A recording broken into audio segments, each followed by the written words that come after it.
mga farm, may dumating na naman ang bagong batch na magpapadry sa atin. So ayan, ilalagay nila dito.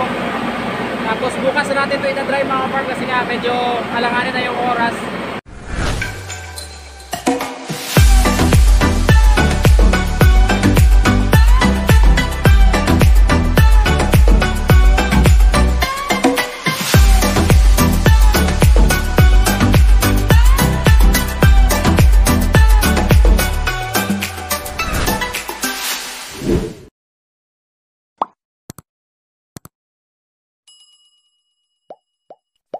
Good day sa inyo mga farm, sa mga kapwa natin farmers dyan. So sana po ay nasa mabuti tayong kalagayan at maganda yung ani natin. So ngayon kasi mga farm ay talagang tuloy-tuloy yung buhos ng ulan dito sa amin. So ngayon lang din sumikat yung haring araw. So marami sa atin na nagpa-book or nagpa-dryer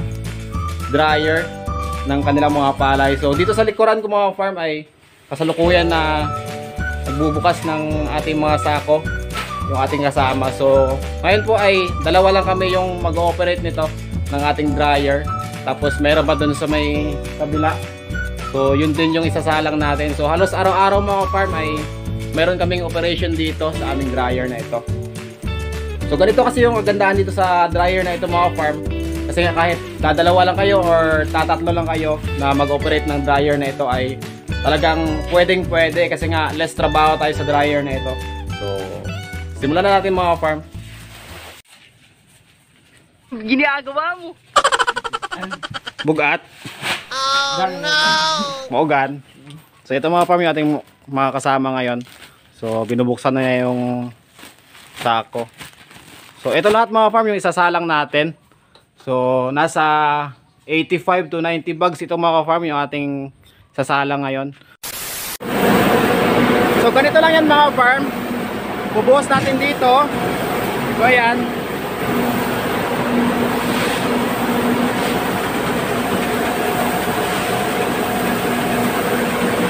Tapos ihigupin na yan pataas mga farm yan. Mabilis na ubos. Yan. Kanya lang kasimple mga farm yung pag-operate nito. Yan. Tapos pupunta doon sa taas.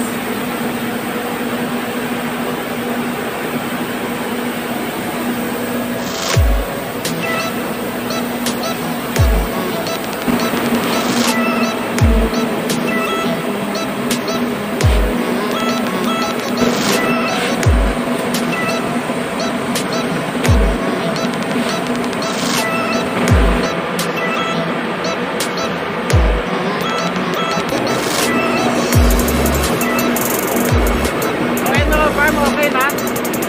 Puno na yung ating dryer. So hindi na natin ito dadagdagan. So bibilangin natin yung sako. Kung ilang sako yung ay pasok natin para malaman natin kung ilan yung kasya dito.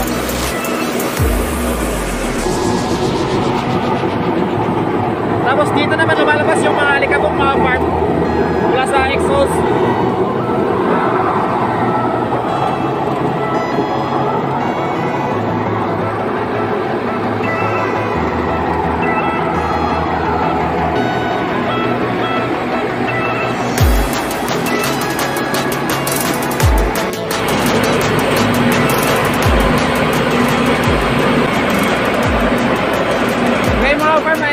May dumating na naman ang bagong batch na magpapadry sa atin. So ayan, ilalagay nila dito.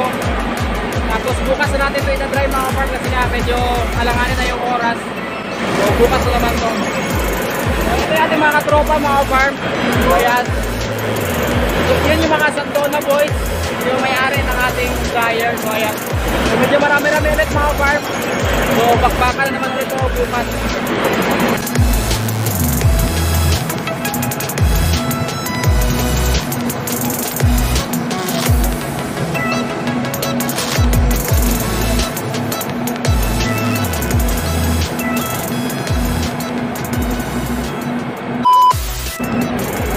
So ayun mga farm, binilang namin yung sako na na-load natin sa ating dryer ay nasa 87 bags yung ating na-load, or 88 rather, 88 pala na sako. So yung katumbas dito mga farm kasi nasa 3,700, nakadepende yan sa number of kilos ng laman ng ating sako ng palay. So ayan. A few moments later. So ayun nga mga farm, after 3.5 hours ay check na natin yung ating palay na naisalang kanina. So naisalang natin yung kanina mga farm alas 11 ng umaga. So ngayon ay nasa 2:30 na ng hapon. So kumuha tayo mga farm ng ating eto, palay doon. So pinakita ko ito mga farm sa mga nauna nating mga video. Kaya lang ay gagawin natin ulit para nasa ganun ay makita rin ninyo sa mga hindi pa nakapanood. So gamit itong tester mga farm, yan. So ito yung magdedetermine ng ating MC or moisture content ng ating palay kung dry na ba or hindi pa siya dry. So sa mga nagtatanong kung baka magiging brittle or magiging sobra yung pagka-dry niya, ay ito yung dahilan ng mga farm na i-test natin yung palay para sigurado tayo na dry talaga. So 14 and below mga farm yung pinaka-optimum na pag-dry ng ating palay. So kapag above 14 ay hindi pa yan dry. Pag below 10 yung kanyang moisture content ay yan na yung may posibilidad na maging brittle siya or pagkadurog ng ating mga palay ating na-dry. So check natin.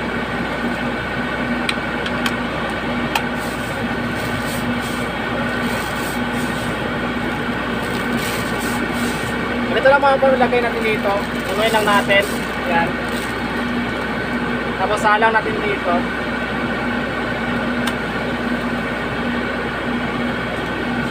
So ayun mga farm, nasa 11.1 yung kanyang moisture content. So sure na ito mga farm na dry na ito. So hindi ko kasi naipakita mga farm sa mga nauna nating mga videos kung ano yung ginagawa natin pagka dry na yung ating palay. So tara mga farm, punta natin yung dryer, saka patayin natin yung apoy. Then pahangin lang natin ng mga 15 to 30 minutes para lumamig yung ating palay at iwasan natin yung pagbagsak ng kanyang temperature, dahil mag-moist kasi yun mga farm pag transfer natin agad sa kanyang storage kapag sobrang init pa. So tara. So ngayon mga farm, ipapatay natin yung apoy. So etong switch ng ating crudo yung ating i-off para nasa ganun wala nang supply ng crudo at hindi na rin aandar yung kanyang apoy. So ganito lang ito mga farm, ipaakit lang natin. So yan. Narating na natin sa likod kung may apoy pa.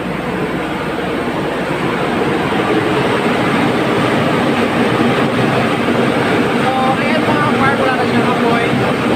A few moments later. So ayun mga farm, okay na yung ating palay. Tapos na nating panginan at malamig na siya. So transfer na natin mga farm yung ating palay doon sa kanyang storage para sa na may sako na rin natin. At sa kanya po ay papakita ko sa inyo yung actual na pagsasako natin, kasi nga sa mga nauna natin mga video ay hindi ko talaga naipakita. So ngayon mga farm ay papakita ko na sa inyo kung gaano lang kadali natin isasako yung ating mga palay. So tara, transfer na natin yung palay sa kanyang storage.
So ayun nga mga farm, natapos na nating may transfer yung ating palay sa ating storage mula dun sa mismong dryer niya.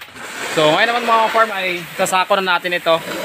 So nagpa-deliver ulit kami mga farm ng diesel dito kasi nga bukas ay may ina-dryer ulit kami. So itong nasa likod natin mga farm ay yan for tomorrow yan. Bukas natin ilo-load yan kasi nga isasako muna natin yung mga nauna nating na-dryer. So ayan, nagsa-start na yung kasama ko mga farm. So ganito lang ito mga farm.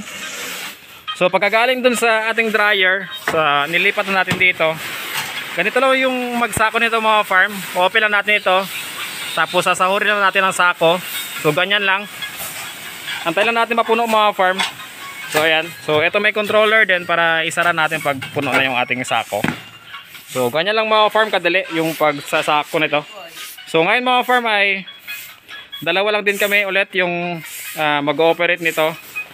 So ganun ka ganda yung dryer na ito mga farm kasi nga kahit kokonti lang yung tao ay pwede tayong mag-operate.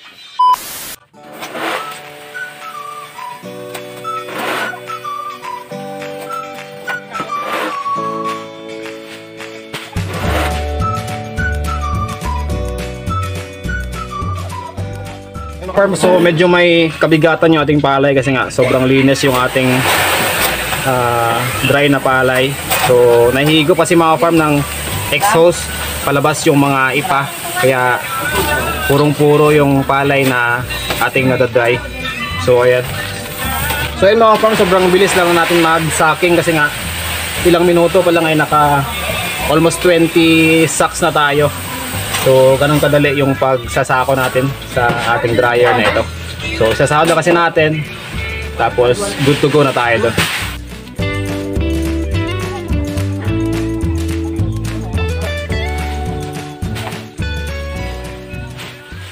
So yun mga farm, malapit na tayong matapos. So medyo kukonti lang yung nasa loob ng ating storage. So yan yung mga nasa likod ko mga farm, yan yung ating mga naisako na hanggang dun sa labas. So siguro mga 30 to 45 minutes nating ginawa lang to. So ganoon kabilis mga farm at kadali na magsako dito. So dalawa lang din kami. So yung kagandahan kasi doon ay tipid tayo sa tao. So wala na tayong ibang gastos kapag itong dryer yung ating gagamitin. So mamaya mga farm ay tatalian namin to isa-isa. Yan. Tapos ay hahakutin natin doon sa ating bodega doon sa loob para sa ganun ay kahit umulan man ay secure na itong ating mga palay. So ayan, so grabe yung alikabok mga farm. So kailangan talaga natin ng protection. So kaway-kaway sa mga nakaranas nito, lalo na sa mga kapwa natin magsasaka, kapwa natin farmers. So ayun, farmer lang talaga yung sakalam. So big salute from Mangunguma TV. Full support po ako sa inyo, yung channel na ito, sa lahat ng mangunguma out there. So shout out sa inyong lahat at sana po ay maganda yung ani natin parati at malay tayo sa sakit sa lahat ng oras. So ayan mga farm. So ayun mga farm, tapos na nating maisako lahat. So nagsa-start na yung kasama ko na magtali ng ating palay. So medyo makulimlim na kasi mga farm. So medyo matindi yung sikat ng araw, kaso dito sa may kaliwa banda mga farm ay dumidilim na. So kailangan nating madaliin to para maipasok na yung ating mga palay dun sa loob. So ganito lang to mga farm, tatalian lang natin. Yan. So tapusin lang natin mga farm para maipasok na natin to sa loob ng ating bodega.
So ayun mga farm, tapos na nating mahakot lahat ng palay natin na na-dry. So ito yung lahat mga farm.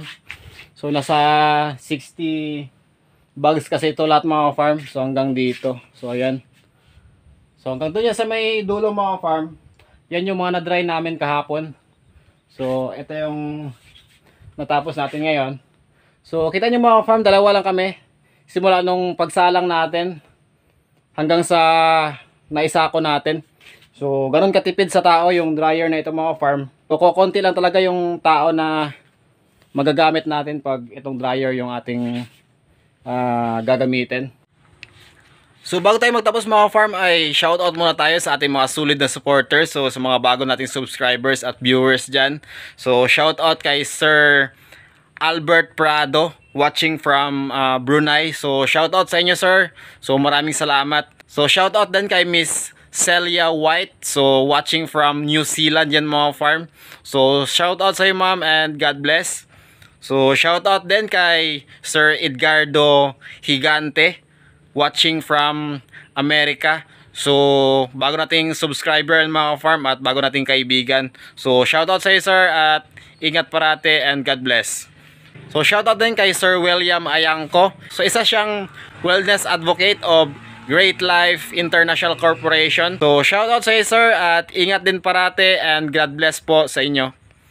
At shoutout din kay Sir Vats Gary Civiliano. So ayan, so maraming salamat sa inyo mga farm sa walang sawang suporta sa ating channel na ito. So parami na tayo ng parami at sana po ay hindi kayo magsawa na sumuporta sa aking channel na ito at sana po ay magkita-kita pa tayo sa mga next natin ng mga videos. So make sure lang na nakasubscribe na kayo at pakipindot na rin yung notification bell at select all para nang sa ganun ay ma-notified kayo pag may mga bago tayong mga uploads kagaya nito.